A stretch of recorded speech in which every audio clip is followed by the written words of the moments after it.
નમસ્કાર દોસ્તો, ગુજરાતી વ્યાકરણમાં આપનું સ્વાગત છે. આપણે અલંકારની શરૂઆત કરી હતી.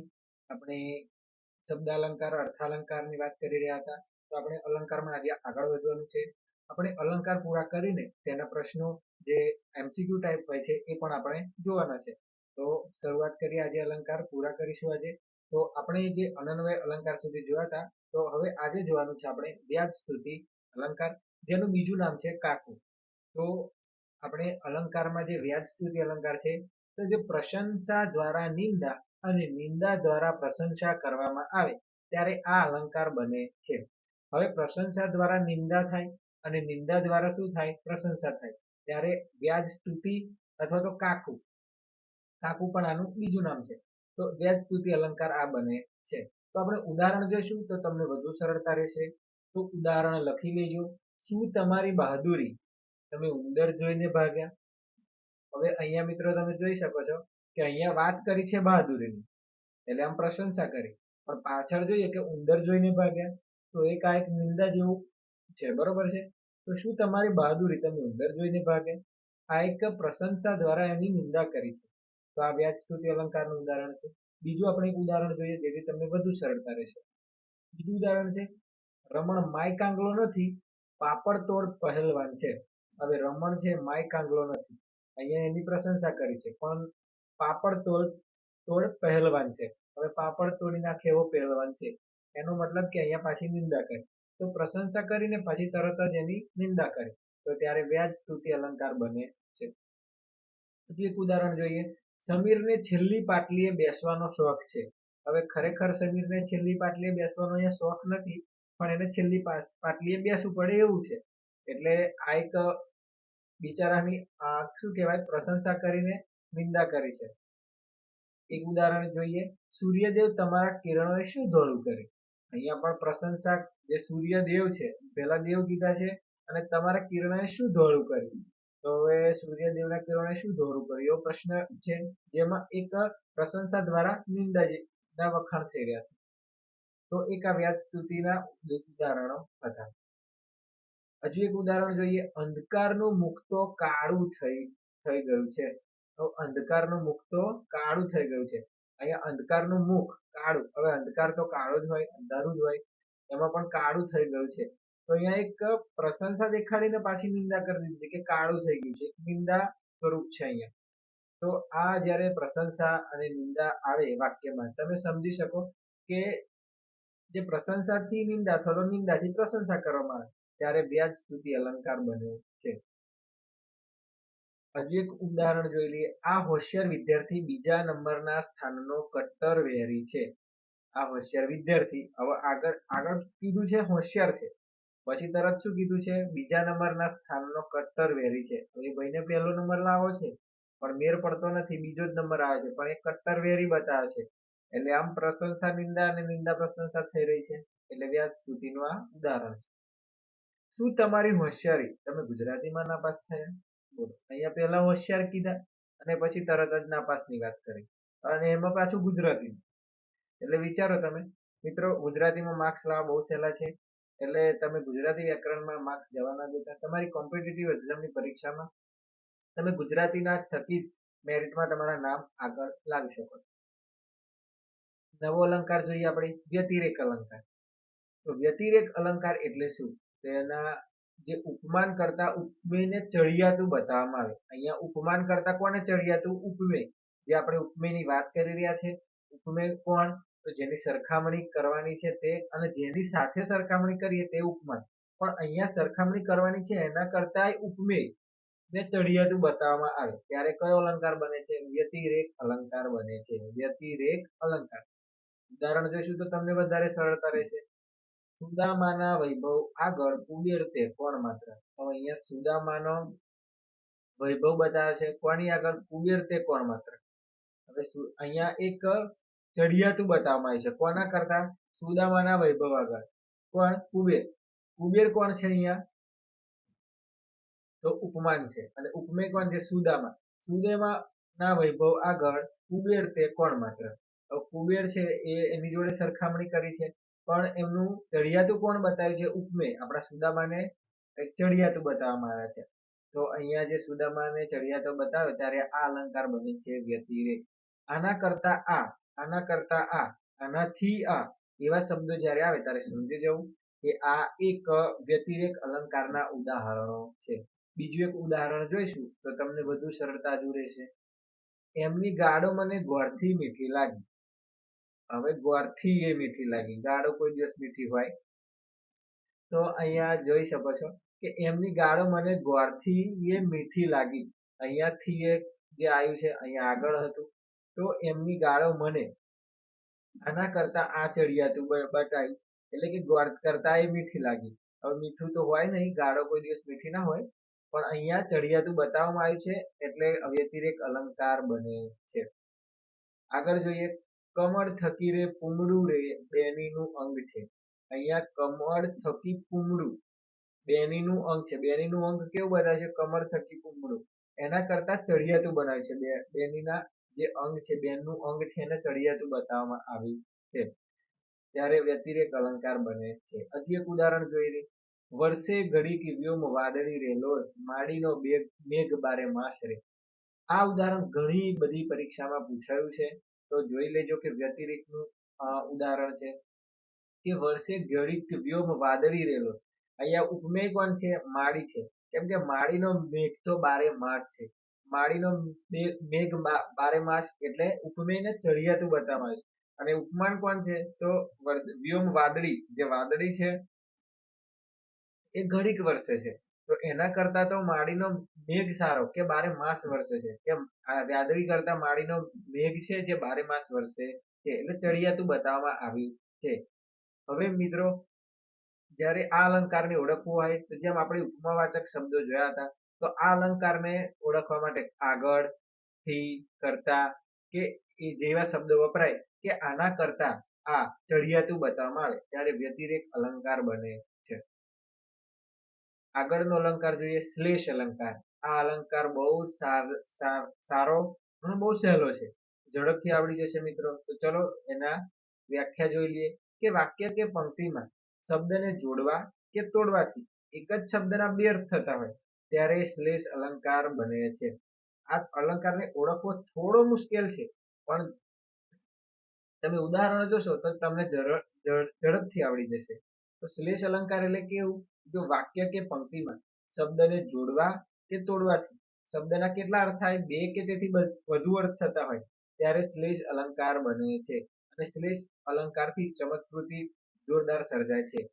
ઠીક છે, તો ઉદાહરણ જોઈએ. પોપટ લાલ મરચું ખાય છે. હવે આ શબ્દને જોડીએ, પોપટલાલ મરચું ખાય છે. તો પોપટલાલ હોય એ મરચું ખાય છે, પણ પોપટ લાલ મરચું ખાય છે, અહીંયા બે અર્થ થાય છે. એક જ વાક્યના કેટલા અર્થ થાય છે? બે અર્થ થાય છે. એક પોપટ વ્યક્તિ હોઈ શકે જે લાલ મરચું ખાઈ રહ્યો છે, અને એક પોપટ પક્ષી જે લાલ મરચું ખાય. પોપટ લાલ મરચું ખાય છે, અહીંયા લાલ કલર આવે. હવે પોપટલાલ જ્યારે મિક્સ કરી દઈએ ત્યારે એક વ્યક્તિ બની જાય છે, પોપટલાલ મરચું ખાય છે. અહીંયા બે અર્થ થઈ ગયા, તો શ્લેષ અલંકાર બને છે. જા પાન લઈ આવ. આ એક ઉદાહરણ છે, જા પાન લઈ આવ. હવે એ જ જો આ શબ્દને બી ભેગા કરી દઈએ, જાપાન લઈ આવ. આખું જાપાન અહીંયા તો આવી ના શકે, પણ આ એક ઉદાહરણ છે મિત્રો, જાપાન લઈ આવ. તો આ એક શ્લેષ અલંકારનું શ્રેષ્ઠ ઉદાહરણ છે. બીજું જોઈએ, મરચા આ દુકાનમાં નાખો. મરચા ક્યાં નાખો? આ દુકાનમાં નાખો. આ એક ઉદાહરણ છે, મરચા આ દુકાનમાં નાખો.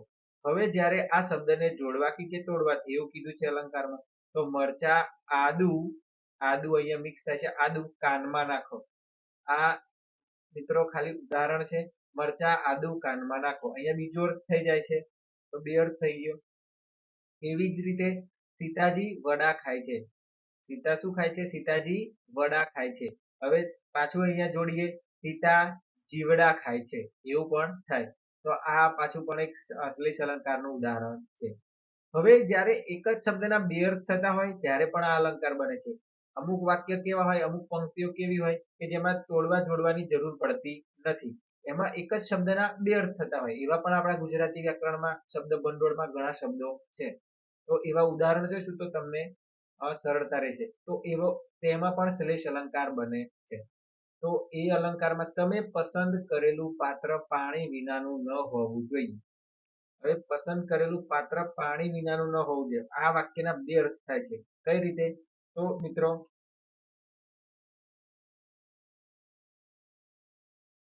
એક મિનિટ મિત્રો, તમે જોઈ શકો છો તમે પસંદ કરેલું પાત્ર પાણી વિનાનું ન હોવું જોઈએ. અહીંયા પાણી વિનાનું મતલબ કે એક તો પાત્ર જે હોય, દાખલા ફોર એક્ઝામ્પલ કે તમે એક વાસણની વાત કરી રહ્યા છો, અહીંયા કોઈ વાસણ હોય, દાખલા તરીકે કોઈ તપેલીની વાત કરી છે કે જેમાં પાણી ન હોવું જોઈએ. હવે અહીંયા બીજો એક અર્થ એવો થાય છે કે તમે પસંદ કરેલું પાત્ર કોઈ વ્યક્તિની વાત થઈ હોઈ શકે છે કે જે પાણી વિનાનું, એટલે કે કોઈ હિંમત કે કોઈ હિંમત વગરનું ન હોવું જોઈએ, એટલે કોઈ તમે વ્યક્તિ પસંદ કરો છો એમ પાણી વગરનું ન હોવું જોઈએ, એ રીતે પણ અર્થ થાય છે. તો અહીંયા બે અર્થ થાય છે, એટલે શ્લેષ અલંકારનું ઉદાહરણ છે. એવી જ રીતે બીજું, રવિને પોતાનો તડકો ન ગમે તો તે ક્યાં જાય? હવે રવિ છે, અહીંયા નામ સૂર્ય પણ થઈ શકે છે અથવા કોઈ વ્યક્તિનું પણ નામ થઈ શકે છે કે રવિને પોતાનો તડકો. હવે તડકો એનો પણ બે અર્થ થઈ જાય, રવિને પોતાનો તડકો ન ગમે તો તે ક્યાં જાય? હવે રવિ એટલે એક વ્યક્તિ હોઈ શકે છે અથવા તો સૂર્ય. જો વ્યક્તિ હોય તો રવિને પોતાનો તડકો, એટલે તડકો એટલે અહીંયા ગુસ્સો, અહીંયા પોતાનો ગરમ મિજાજ જે હોય છે તે, એટલે રવિને પોતાનો ગુસ્સો ન ગમે તો તે ક્યાં જાય, એવું થઈ શકે છે. અને સૂર્ય હોય તો તમને સરળતાથી ખબર પડે કે એનો તડકો ન ગમે તો તે ક્યાં જાય. બીજું એક ઉદાહરણ જોઈ લઈએ, આ રમણીનો રાગ કોને મુગ્ધ ન કરે. હવે આ રમણીનો રાગ કોને મુગ્ધ ન કરે એનો મતલબ છે આ રમણી એટલે કોઈ રમણી નામની વ્યક્તિ છે તેનો રાગ, હવે જે તે કંઈક ગાતો હોય, કંઈક ગીત ગાતો હોય એનો રાગ કોઈને મુગ્ધ ન કરે, અથવા તો આ રમણીનો રાગ, એટલે રાગ એટલે કોઈ વ્યક્તિ પણ હોઈ શકે છે, તો એ કોઈને મુગ્ધ ન કરે. રાગ નામનું કોઈ વ્યક્તિ હોય, એનો છોકરો હોય, એનો ભાઈ હોય, રમણીનો રાગ કોને મુગ્ધ ન કરે, એ રીતે પણ હોઈ શકે છે. તો શ્લેષ અલંકાર આ રીતે છે કે એક જ શબ્દના બે અર્થ થતા હોય અથવા તો વાક્ય કે જોડવાથી તોડવાથી પણ બે શબ્દ અર્થ થતા હોય ત્યારે શ્લેષ અલંકાર બને છે. હવે નવો અલંકાર અને સૌથી સરળ અલંકાર સજીવારોપણ અલંકાર. દોસ્તો આ અલંકાર વિશે તમે ઘણા ઉદાહરણ જોયા છો, ઘણી બધી પરીક્ષામાં સામાન્ય રીતે આ અલંકાર પૂછાતો હોય છે. નિર્જીવ વસ્તુમાં સજીવનું આરોપણ કરવામાં આવે ત્યારે સજીવારોપણ અલંકાર બને છે. હવે નિર્જીવ વસ્તુ હોય તો એની અંદર સજીવનું આરોપણ, અહીંયા આરોપણ એટલે એવા શબ્દ થકી, એવી ભાવનાઓ થકી જ્યારે એનું આરોપણ થઈ શકતું હોય નિર્જીવ વસ્તુને સજીવ રૂપે, તો ત્યારે આ અલંકાર બને છે અને ચમત્કૃતિ સર્જાય છે વાક્યમાં. ઉદાહરણ જોઈએ તો ઉદાહરણમાં છે ફૂલો હસતા હતા. હવે ફૂલો હસવાના થોડા છે, પણ અહીંયા એક આરોપણ કર્યું છે ફૂલો હસતા હતા, તો એક આ અલંકૃત સર્જ્યું છે અને એક ચમત્કૃતિ સર્જી છે. એવી જ રીતે છે સડક પડખું ફેરવીને સૂઈ ગયો. સડક કોઈ દિવસ સૂઈ નહીં જતી, પણ અહીંયા સડક પડખું ફેરવીને સૂઈ ગઈ એનો મતલબ થાય છે કે એક સુમસામ સડક છે, પણ અહીંયા અલંકાર એ રીતે ઉપયોગ કર્યો છે સજીવારોપણ અલંકારનો કે આપણને એવું લાગે કે ખરેખર સડક સૂઈ ગઈ હશે. તો આ એક સજીવારોપણનું ઉદાહરણ છે. ઘડિયાળના કાંટા ઉપર હાંફ્યા કરે છે સમય. હવે ઘડિયાળના કાંટા ઉપર સમય કોઈ દિવસ હાંફતો નથી, પણ અહીંયા એક જે પળ પળનો ઇંતજાર છે જે એ બતાવવા માટે કવિ કે લેખકે આ એક વાક્યનું એક અલંકારિક રૂપ આપ્યું છે કે ઘડિયાળના કાંટા ઉપર સમય હાંફ્યા કરે છે, એટલે થાકી જાય છે એમ. તો એ સજીવ એક હાંફતો નથી, પણ અહીંયા એક આરોપણ કર્યું છે. એક વૃક્ષો ઋતુની રાહ જોતા રહ્યા. હવે વૃક્ષો ઋતુની રાહ જોતા, અહીંયા પણ એક આરોપણ છે. રાહ તો માણસ જોવે છે, વૃક્ષો જોતા હોય કે ના જોતા હોય એ સજીવ જ છે, જોતા હશે, પણ અહીંયા વૃક્ષોની રાહ તો મોટે ભાગે મનુષ્ય જ જોતા હોય. તો વૃક્ષોનો તો ખબર છે કે ચોમાસું ક્યારે આવવાનું છે.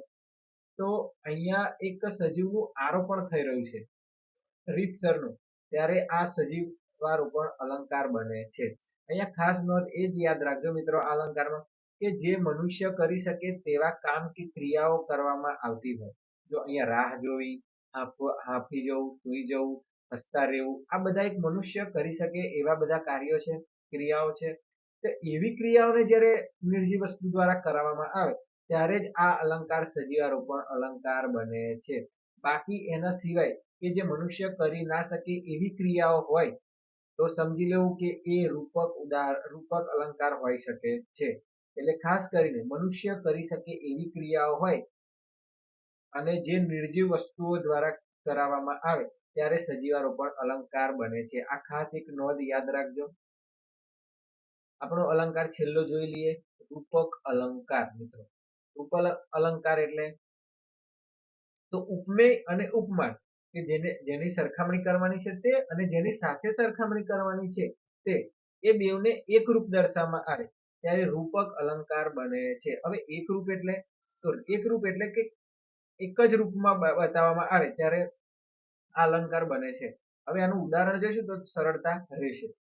તો ચર્ચા એ લોકશાહીનો પ્રાણ છે. અહીંયા ચર્ચા અને એ લોકશાહીનો પ્રાણ છે એવું બતાવવામાં આવ્યું છે. ચર્ચા અને લોકશાહી ઉપમેય અને ઉપમાનને એકરૂપ પ્રાણ એક જ બતાવી દેવામાં આવ્યા છે. તો એવું બીજું ઉદાહરણ જોઈએ. અમેરે સુકુરુનું કુમળું, તમે અત્તરના રંગીલા રસદાર. આ મકરંદ દવેની એક પંક્તિ છે મિત્રો, કે અમેરે સુકુરુનું કુમળું અને તમે અત્તરના રંગીલા રસદાર. તો અહીંયા ઉપમેય અને ઉપમાનને એકરૂપ બતાવી દેવામાં આવ્યા છે. આ નભ ઝૂક્યું તે કાનજી રે અને ચાંદની તે રાધા રે. તો ચાંદની રાધા અને ઝૂક્યું કોણ? નભ ઝૂક્યું તે કાનજી. તો અહીંયા એકરૂપ આ બેવને એક જ રૂપમાં રાખ્યા છે. તો એક રૂપક અલંકારના ઉદાહરણ છે. બપોર એક મોટું શિકારી કૂતરું છે. બપોર એક મોટું શિકારી કૂતરું છે. હવે અહીંયા લાગશે કે આ એક બપોર છે, શિકારી કૂતરું છે, તો આ સજીવારો પણ ના હોઈ શકે? તો ના મિત્રો, એક શિકારી કૂતરું એ મનુષ્ય ના હોઈ શકે. ઠીક છે, તો બપોર એક મોટું શિકારી કૂતરું છે તો એક રૂપક અલંકારનું ઉદાહરણ છે કે જેમાં ઉપમેય અને ઉપમાનને એકરૂપ દર્શાવવામાં આવ્યા છે. તો મિત્રો, હવે આપણે આગળના લેક્ચરમાં આપણે રૂપક શબ્દાલંકાર અને અર્થાલંકારના બધા જ પ્રકારના ઉદાહરણો મિક્સ કરીને MCQ જોવાના છીએ. તો હજુ સુધી વિડીયોને લાઈક ના કર્યો હોય તો લાઈક કરી દો, શેર કરી દો, તેમજ ચેનલને સબસ્ક્રાઇબ કરી દો.